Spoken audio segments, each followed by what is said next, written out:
Talakay para sa mabisang komunikasyon, estilo at padron ng mga ideya sa pakikipagtalastasang personal at interpersonal.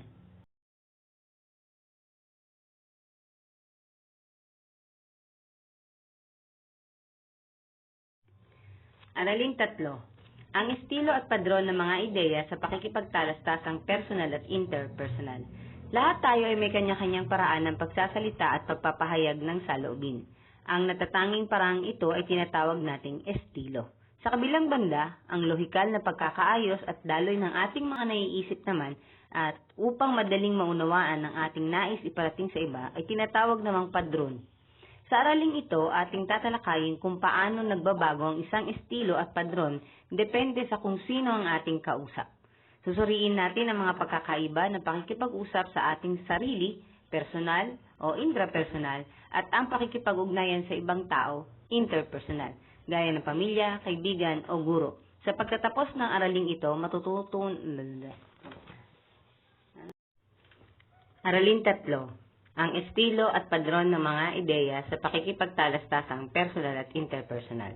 Lahat tayo ay may kanya-kanyang paraan ng pagsasalita at pagpapahayag ng saloobin. Ang natatanging paraang ito ay tinatawag nating estilo. Sa kabilang banda, ang lohikal na pagkakaayos at daloy ng mga ating iniisip upang madaling maunawaan ng iba ay tinatawag namang padron. Sa araling ito, ating tatalakayin kung paano nagbabago ang ating estilo at padron depende sa kung sino ang ating kausap. Susuriin natin ang pagkakaiba ng pakikipag-usap sa ating sarili tulad ng personal o intrapersonal at ang ating pakikipag-ugnayan sa ibang tao o interpersonal, gaya ng pamilya, kaibigan o guro. Sa pagtatapos ng araling ito ay matutunan mo kung paano iangkop ang iyong estilo upang mas maging malinaw, mabisa at may respeto ang iyong pakikipagtalastasan sa bawat sitwasyon.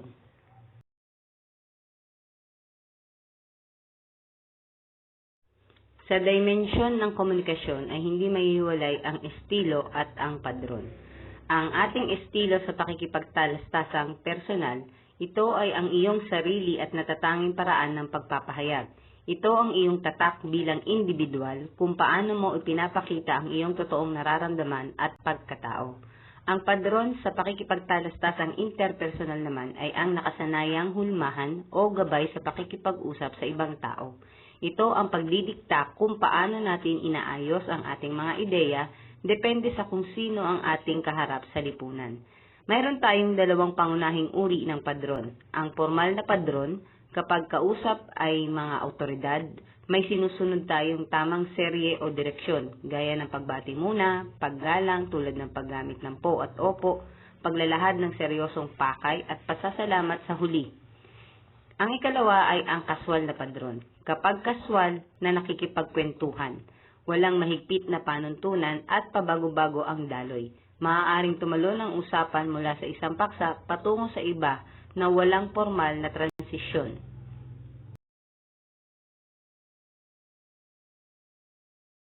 Dito malinaw na ipinapakita ang pagkakaiba ng pakikipag-usap tulad sa magulang o kaya sa mga kaibigan. Nakikita natin ang epekto ng ating layunin at gayon din ang ating estilo o padrons ng ating mga ideya.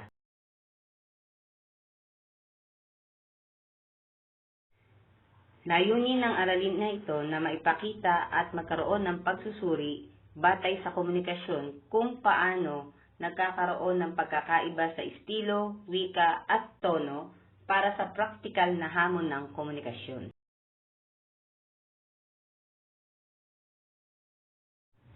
Dumako naman tayo sa audience at layunin sa komunikasyon. Ang pag-unawa sa audience at layunin ay ang pag-iisip muna bago magsalita o sumulat. Ito ang nagdidikta kung magiging formal o informal ang ating estilo upang maging epektibo ang ating mensahe. Mayroong dalawang salik ito na dapat suriin. Una, sa audience, sino ba ang ating kausap? Sila ang batayan ng iyong magiging tono at salita. Kung ang kausap ay guro, boss, nakatatanda, formal ang ating estilo. Kung kaibigan o kapantay, informal o kaswal ang ating ginagamit. Ano nga ba ang layunin o ano ang pakay natin sa pakikipagkomunikasyon? Ito ang dahilan kung bakit ka nakikipag-usap. Kung ang pakay ay mag-a-apply ng trabaho o mag-ulat sa klase, formal dapat ang ating paraan. Kung ang pakay naman natin ay magpatawa o makipagkwentuhan, ito ay nasa informal na daloy. Sa madaling salita, bago ka magpadala ng mensahe, kailangan mo munang itanong sa iyong sarili sino ang kausap ko at ano ang gusto kong mangyari upang mapanatili ang tamang estilo. Dumako naman tayo sa dalawang estilo ng komunikasyon. Narito ang isang payak na paghahambing sa dalawang estilo batay sa wika, tono at estruktura. Formal na estilo, informal na estilo at ang estratehikong pagpili ng estilo ay ang matalinong pagpasya kung kailan gagamit ng formal o informal na paraan sa pakikipag-usap. Ito ang kakayahan ng isang tao na magbago ng estilo o code switching depende sa sitwasyon upang maabot ang kanyang layunin nang walang nailalagay sa alanganin.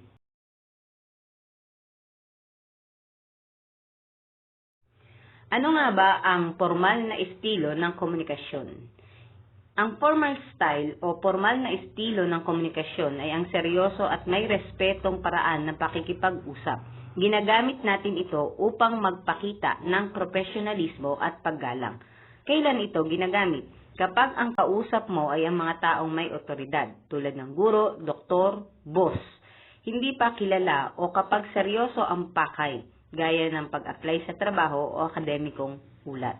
Ikalawa, tungkol sa wika at tono. Kailangan tayo ay maging maingat, seryoso at may paggalang. Gumagamit tayo ng po at opo. Bawal ang mga salitang balbal o mga slang gaya ng lodi, ris o charot.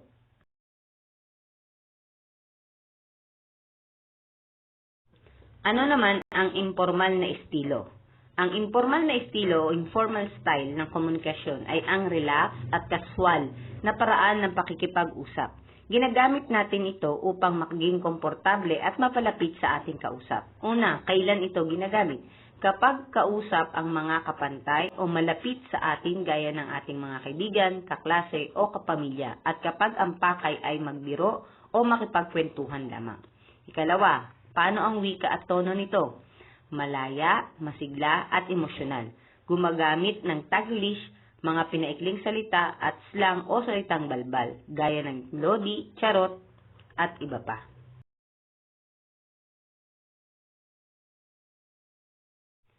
Bigyang linaw naman natin ang padron ng ideya o pattern of ideas. Ito ay ang disenyo o lohikal na pagkakaayos ng ating iniisip bago at habang tayo ay nagpapahayag.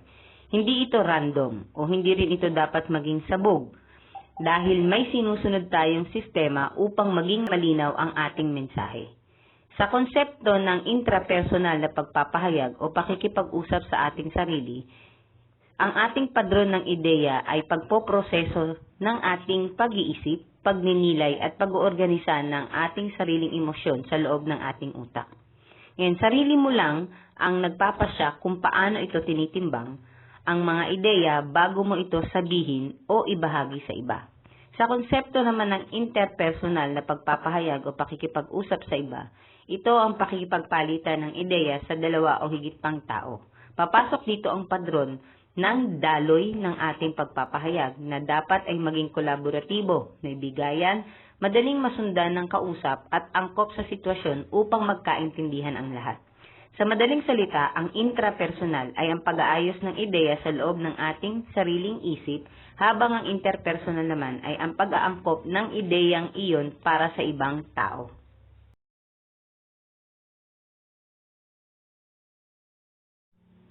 Ano-ano nga ba ang iba't ibang uri ng padron ng ideya na maaari nating gamitin upang maging malinaw at organisado ang ating pagsulat o ang ating pagsasalita? Una ay meron tayong chronological o sequential. Ito ay ang pag-aayos ng ideya batay sa oras o tamang hakbang. Kailan natin ito maaaring gamitin? Sa pagkukwento ng ating kasaysayan, talambuhay o pagbibigay ng mga panuto o kaya ay recipes. Ikalawa ay ang sanhi at bunga. Ito ay pagpapakita ng ugnayan ng dahilan o sanhi at ng naging resulta o ang bunga. Kailan naman ito maaring gamitin? Sa pagtalakay ng mga isyu sa lipunan gaya ng kahirapan, siyensya o mga personal na desisyon. Ikatlo ay ang paghahambing at pagkokontra, compare at contrast. Ang pagpapakita ng pagkakatulad o pagkakaiba ng dalawa o higit pang mga bagay. Ito ay maaari naman nating gamitin sa pagpili ng bibilhin, pagtimbang ng desisyon, o pagsusuri ng dalawang magkaibang ideya. At ang huli ay ang problema at solusyon. Ito ay ang pagsisimula sa isang suliranin na sinusundan agad ng mga paraan kung paano ito aayusin. Maaari itong gamitin sa mga mungkahi sa trabaho, ulat sa paaralan, o mga talumpati ng mga pinuno. Sa madaling salita, ang mga padron na ito ay ang iyong gabay o mapa upang hindi maligaw ang nakikinig o nagbabasa sa iyong ulat.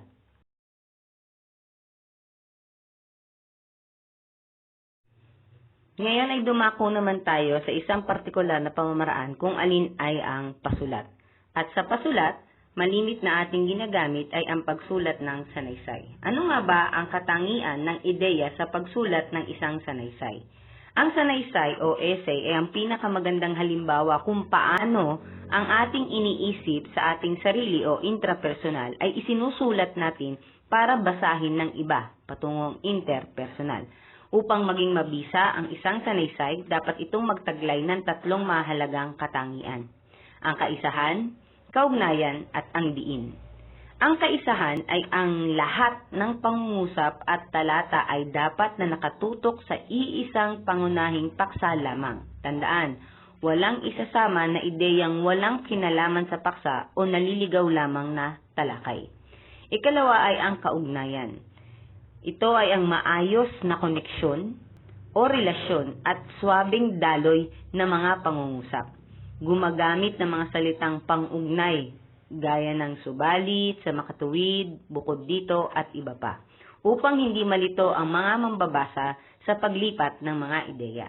At ikatlo ay ang diin. Ito ay ang pagbibigay ng higit na pansin sa pinakamahalagang punto ng iyong sanaysay. Karaniwang inilalagay ang pinakapuntong ideya sa unhan o sa simula, o maaari din namang itong ilagay sa hulihan o wakas ng talata upang tumatak sa mga mambabasa. Sa madaling salita, ang sanaysay ay dapat nakatutok sa paksa para sa kaisahan, madaling masundan para sa kaugnayan, at malinaw ang pinakapunto para sa diin.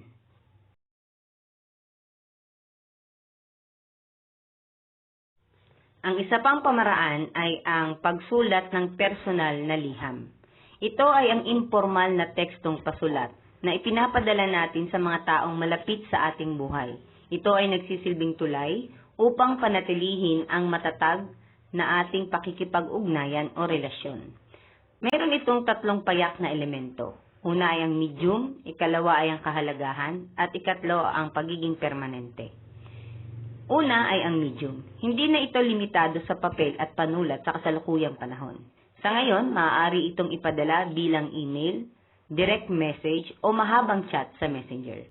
Ano nga ba ang kahalagahan nito? Kahit nagbago ang teknolohiya, ang layunin nito ay hindi nagbabago. Ito ay ang pagpapahayag ng tunay na saloobin at emosyon na nagpapatibay ng ugnayan o relasyon ng magkakapamilya, magkakaibigan o magkasintahan. Ito ay permanente. Ang liham ay lumilikha ng isang permanenteng alaala na maaaring balik-balikan at basahing muli ng taong nakatanggap nito. Sa madaling salita, ang personal na liham ay ang pagsasalin ng puso at emosyon sa anyo ng mga salita. Digital man ito o tradisyonal na sulat kamay.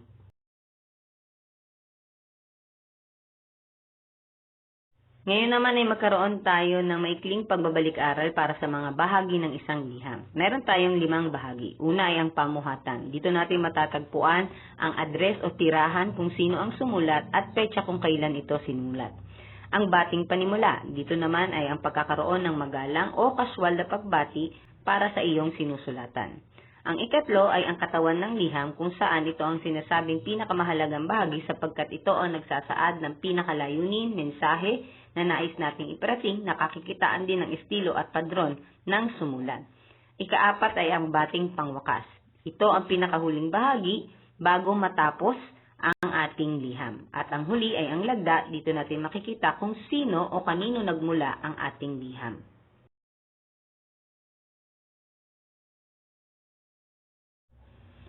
Ano-ano nga ba ang mga uri ng personal na liham? Isa-isahin natin ang tatlong uring ito. Una ay ang liham paanyaya o letter of invitation. Ito ay isang liham na nag-iimbita o nag-aanyaya sa isang tao para sa isang mahalagang okasyon. Malinaw na tinutukoy dito kung ano ang okasyon, halimbawa ay kaarawan o kaya ay kasal, kailan ito gaganapin at anong oras, saan gaganapin ang okasyon. Layunin nito na anyayahan ang pinadalhan ng liham upang maging kabahagi sa isang masayang pagtitipon. Ikalawa ay ang liham pasasalamat o letter of thanks. Ito ay isang liham na ginagawa upang magpakita ng pagpapahalaga sa isang kabutihan ng isang tao. Ito ay direktang nagbabanggit ng pasasalamat para sa isang regalo o tulong, suporta o magandang ginawa para sa sumulat ng liham. Layunin nito na iparating ang utang na loob at patatagin ang magandang relasyon. At ikatlong uri ay ang liham pakikiramay o letter of condolence. Ito ay isang liham na ipinapadala ng isang kaibigan o kamag-anak sa namatayan o dumaan sa isang mabigat na trahedya. Naglalaman ito ng mga salitang nag-aaliw, nakikiramay sa kanilang lungkot at nag-aalok ng tulong o panalangin. Layunin nito na iparating sa kausap na hindi sila nag-iisa sa panahon ng kanilang pagdadalamhati.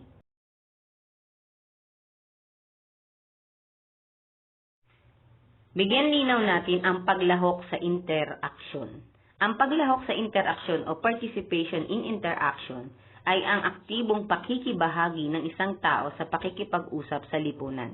Ipinapakita nito na tayo ay may aktor na marunong magbago ng papel depende sa ating sitwasyon at kausap. Unang punto, hindi passive na tagatanggap. Ang tao ay hindi lamang basta nakikinig, binabago natin ang ating paraan ng pagsasalita, depende sa kung tayo ba ay nagiging mag-aaral, kausap ang guro, anak, kausap ang magulang, o kaibigan, kausap ang barkada. Ikalawa ay ang kakayahang sociolinguistiko. Ito ang kakayahan na magbasa ng sitwasyon. Alam mo kung kailan dapat seryoso o magbiro. Paano iangkop ang iyong tono at paano sumunod sa kultura o batas ng lipunan upang maiwasan ang pag-aaway o hidwaan. Sa madaling salita, ang mabisang paglahok ay ang pag-alam sa iyong lugar at papel sa bawat usapan upang maging maayos ang pakikipagkapwa-tao.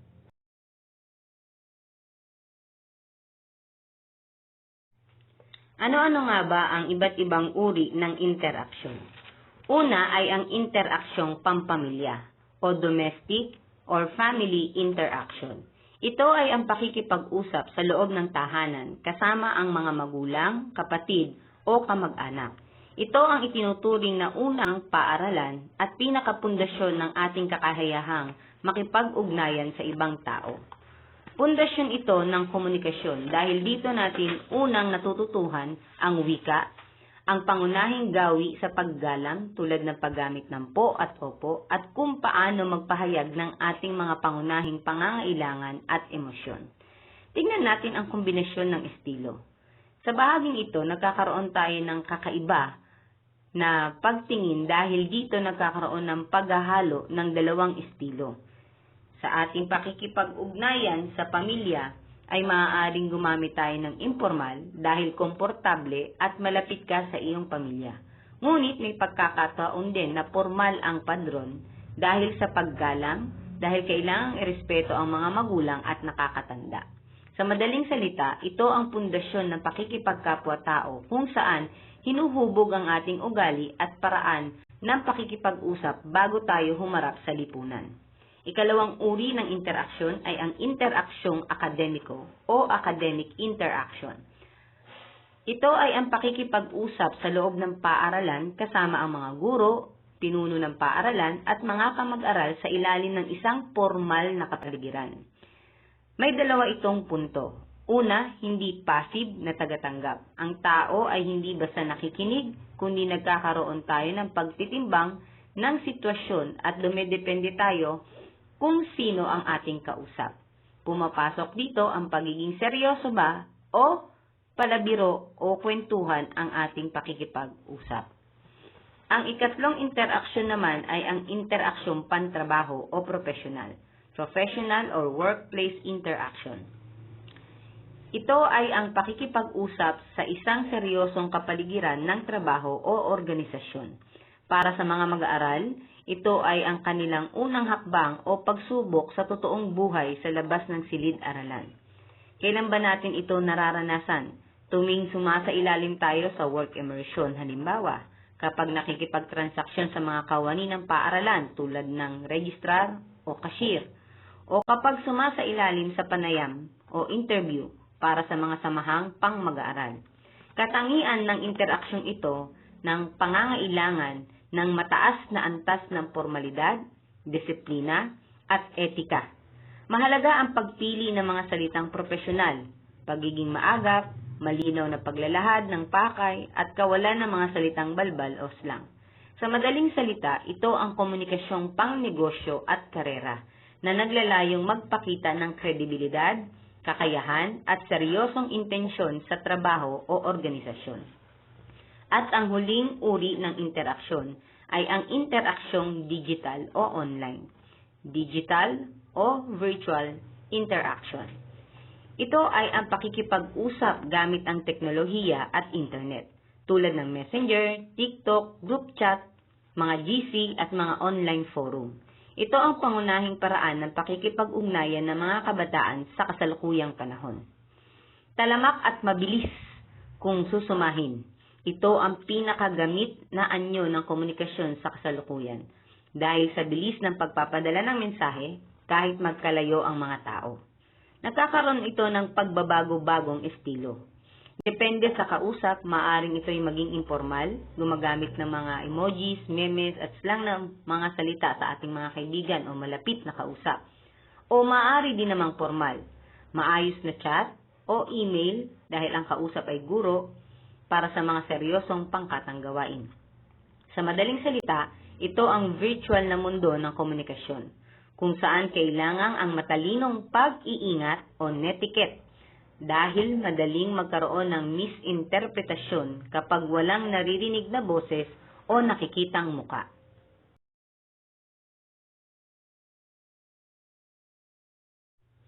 Ngayon ay talakayin naman natin ang mga gawi sa aktibong pakikilahok. Ang isang mabisang kalahok sa komunikasyon ay hindi lamang mahusay magsalita, kundi marunong din makipagkapwa-tao. Upang maging matagumpay ang interaksyon, dapat sundin ang tatlong gawin na ito. Una ay aktibong pakikinig o active listening. Ito ang buong pusong pag-unawa sa sinasabi ng kausap. Tandaan, hindi ka lang naghihintay ng iyong pagkakataon para makasagot o magsalita. Dapat ay pinoproseso mo rin muna kung ano ang mensahe ng iyong kausap bago ka tumugon o magsalita. Ikalawa, turn-taking o pagpapalitan ng salita. Ito ay ang respeto sa tamang serye ng usapan. Tandaan, alam mo dapat kung kailan ka sisingit o tutugon at kailan ka hihinto upang makapagsalita naman ng iba. Hindi mo sinusolo o inaagaw ang eksena o pagkakataon sa diskurso. At ikatlo ay ang pagpapakita ng atensyon, feedbacking. Ito ay ang pagbibigay ng hudyat na ikaw ay nakikinig. Tandaan, sa pamamagitan ng pagtango o pagsasabi ng opo sa pasalita o mabilis na pagtugon o reply sa chat ay pagpapakita mo na nakonektado ka sa daloy ng usapan. Sa madaling salita, ang mabisang interaksyon ay parang sayaw.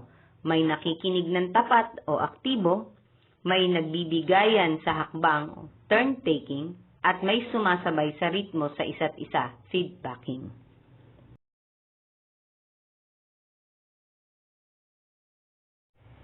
Ano naman ang estruktura sa pagpapahayag?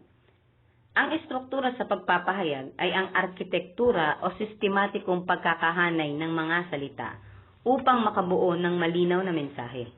Kung ang wika ang nagsisilbing materyales, ang estruktura naman ang nagsisilbing blueprint o plano kung paano ito itatayo ng matatag. Hindi lang usapan ng balarila o grammar ang pinag-uusapan dito. Ang pagpili ng estruktura ay isang estratehikong desisyon kung paano mo inaayos ang iyong ideya sa paraang pinakamadaling maiintindihan ng iyong kausap. O ano ba ang dapat na ating channel? Ito naman ay ang pag-aangkop ng ating kagamitan. Binabago mo ang forma ng mensahe depende sa kung ito ay pasalita ba, pasulat o multimodal. Ito ang tamang pagpila at pag-aayos ng mga ideya upang hindi malito ang sino mang tumatanggap ng iyong mensahe.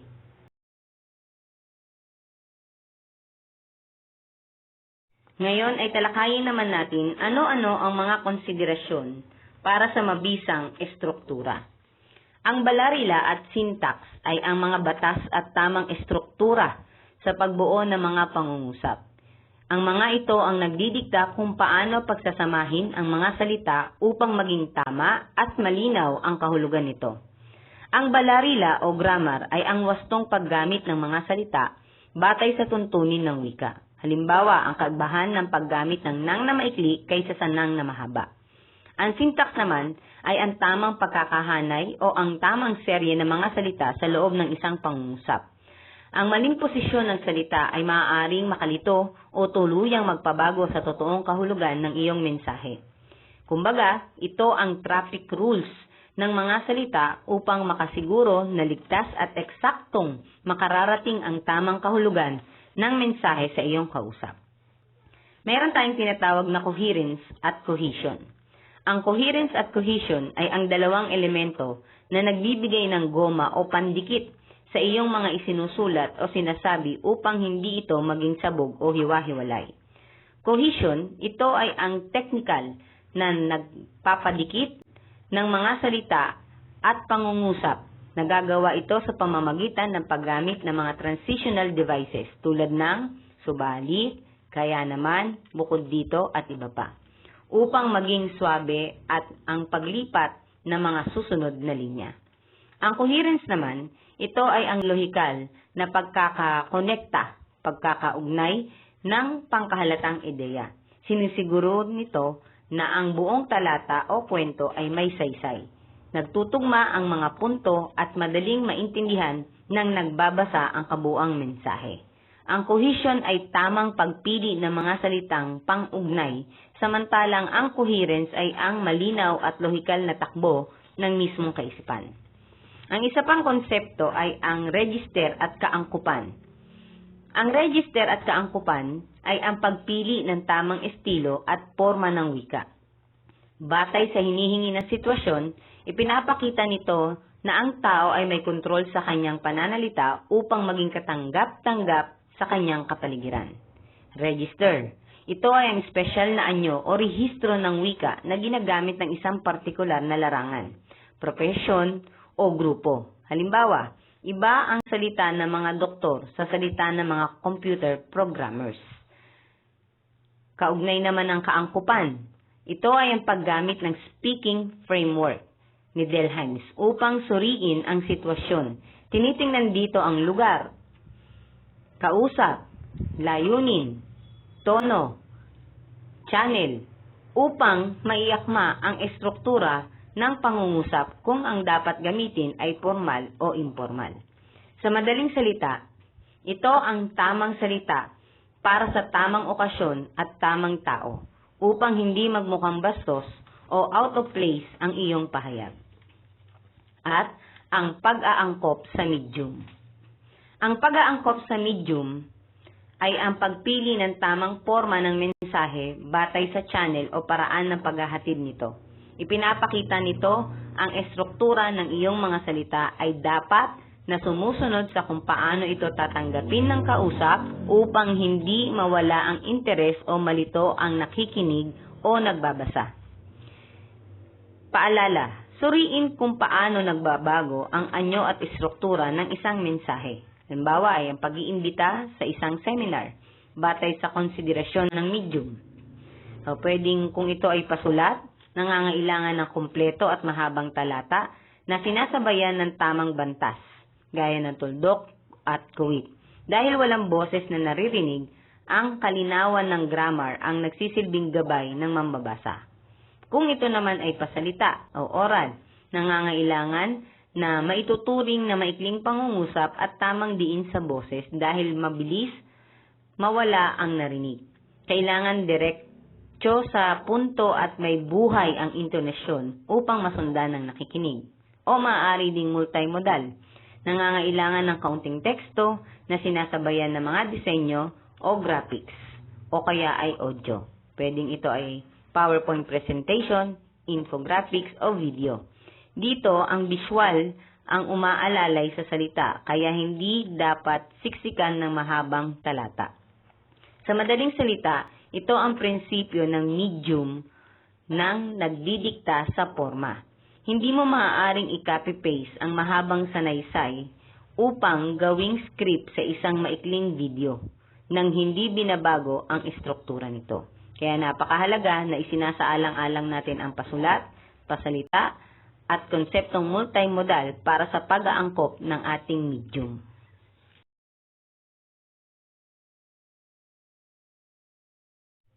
Bilang paglalahad sa ating araling tinalakay, ang mabisang komunikasyon ay nagmumula sa tamang pagsasama ng estilo, padron ng ideya at estruktura sa pagpapahayag, kung saan napakahalagang maunawaan muna ang audience at layunin upang makapili ng angkop na formal o informal na paraan.